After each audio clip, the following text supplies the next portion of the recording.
Bonjour à toutes et à tous et bienvenue dans ce journal d'information de la mi-journée sur TV Vendée en ce mercredi 23 avril. Et je vous propose tout d'abord de prendre le chemin de la station d'épuration de Saint-Julien-des-Landes.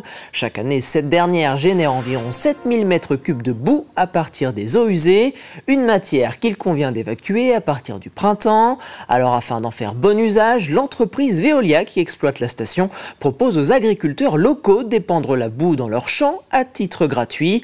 Un partenariat gagnant-gagnant qui permet également de réduire l'utilisation d'engrais chimiques. Reportage Léo Marcheguet.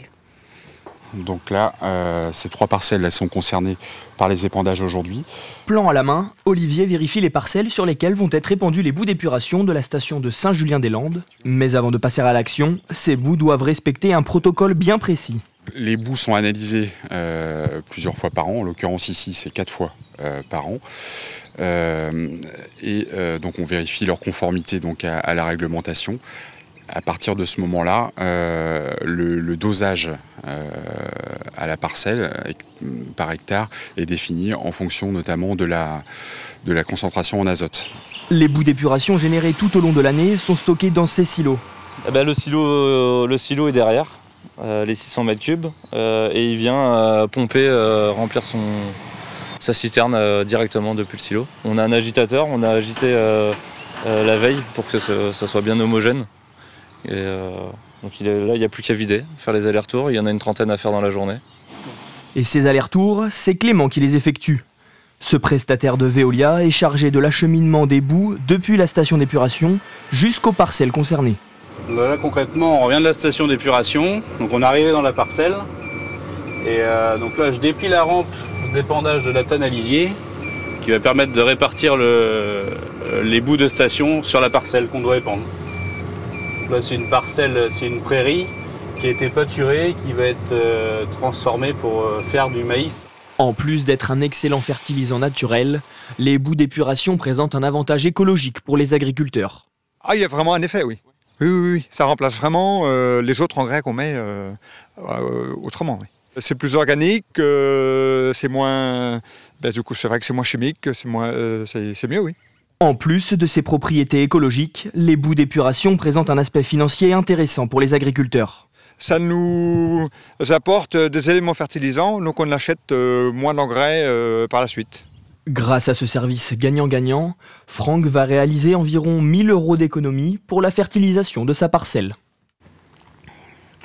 Comment relancer l'attractivité des cœurs de ville? Avec près de 10% de locaux commerciaux vacants en centre-ville, la commune de La Roche-sur-Yon met tout en œuvre pour dynamiser ces zones commerciales, comme l'aide à la rénovation des devantures ou la gratuité du stationnement dès le samedi après-midi. Elle organise également des animations tout au long de l'année. La dernière en date s'intitule « Faites le plein de couleurs » et devrait se terminer au début de l'été. Le commerce à La Roche-sur-Yon, comme dans beaucoup de villes, subit un peu le climat général ambiant en France. Mais il faut savoir que La Roche-sur-Yon est malgré tout préservée. Notre vacance commerciale est inférieure à d'autres villes similaires à la ville de La Roche-sur-Yon. Mon job à moi, c'est de faire venir les gens et de leur offrir un cadre d'achat agréable. Et puis derrière, nos commerçants sont là pour accueillir leur clientèle et ils le font merveilleusement bien. Donc il n'y a plus qu'à. Du 27 avril au 4 mai prochain se tiendront à Vichy les championnats de France jeunes d'un sport dont on parle peu, les échecs. Et au Sables-d'Olonne, 4 jeunes échéquistes du cercle d'échecs seront du voyage dans l'Allier. Ils s'appellent Ethan, Kateb, Rémi et Mathieu et sont donc qualifiés pour cette grande finale nationale. Alors comment se préparent-ils mentalement et physiquement pour cet événement? Les réponses avec ce reportage signé Simon Felipeau. Ethan, Kateb et Rémi sont en plein entraînement. Dans quelques jours, ils participeront au championnat de France sous les couleurs du cercle d'échecs sablais. Kateb a hâte d'y être, sans pression car à 8 ans et demi, il s'est déjà constitué un beau palmarès. J'ai réussi à terminer 2 fois champion de Vendée, terminer 2 fois 5e championnat régional et là, je vais aller pour la 2e fois au championnat de France d'échecs. Pas de stress non plus pour Rémi, ce ne sera pas son premier championnat. Il pratique les échecs depuis de nombreuses années, après avoir rencontré par hasard son coach actuel. J'ai commencé du coup quand j'étais en CE1, donc là ça fait 9 ans que je suis inscrit au Sable. C'est parce que en fait, le coach Thierry Flachet venait dans les écoles et moi je connaissais déjà un petit peu les règles et ça m'a beaucoup plu et du coup je me suis directement inscrit. L'entraîneur de ces jeunes joueurs d'échecs, Thierry Flachet, 13 fois champion de Vendée, attend d'eux qu'ils prennent du plaisir à jouer, mais il les prépare néanmoins à affronter de très longues journées. Pour les plus grands, une seule partie, mais les parties, il faut savoir qu'elles durent jusqu'à 6 heures, donc physiquement, même intellectuellement parlant, c'est fatigant. Et les petits, c'est pas plus simple puisqu'ils ont 2 parties dans la même journée. Donc ils commencent à 14 heures et ils finissent souvent à 18 heures ou 19 heures. Et forcément, ils sont fatigués. Alors les petits, ils récupèrent très vite, vous savez, quand ils sont tout petits. Par contre, le cumul jusqu'au samedi, effectivement, ça finit par être épuisant. Les échecs sont en plein essor. Au club des Sables d'Olonne, sur une centaine de licenciés, 39 sont des jeunes joueurs. Il y a eu un boom extraordinaire au niveau des échecs.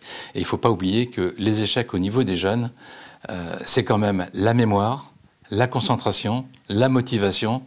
Et puis, ça leur permet de se développer intellectuellement. Avec le développement des jeux d'échecs en ligne et de nombreux films et séries consacrés aux échecs, nul doute que de plus en plus de jeunes vont continuer de s'intéresser à la discipline. D'autant que depuis 2022, les échecs sont reconnus comme un sport à part entière. Enfin, c'est ce samedi à 10 h qu'auront lieu les obsèques du pape François à Rome. En Vendée, comme partout en France, les messes et les veillées de prière se multiplient pour rendre un dernier hommage au souverain pontife, comme c'est le cas ce mercredi à Pouzauges, aux Herbiers, à l'Île-Dieu ou encore à La Roche-sur-Yon, où le curé doyen de la paroisse Saint-Louis se souvient de moments partagés avec le pape François au tout début de son pontificat. Ce qui m'a beaucoup touché en s'approchant de lui, c'est que avant et après la messe, il est très jovial, très convivial, très souriant, fraternel, vraiment s'intéressant, posant des questions. Et puis pendant la messe, pour le coup, il est beaucoup plus très priant, une vie intérieure dense. Et ça m'a beaucoup surpris. Il y avait un vrai contraste entre avant et après la messe et pendant la messe, où vraiment on le sentait prier et dans la messe porter toute l'Église dans sa fonction. Et c'est ainsi que se termine ce journal. Merci pour votre fidélité. Pour rappel, vous pouvez retrouver l'ensemble de nos reportages et émissions sur le site tvvendée.fr. Je vous donne rendez-vous à 18 h pour un nouveau point sur l'actualité vendéenne. Très bon après-midi sur TV Vendée.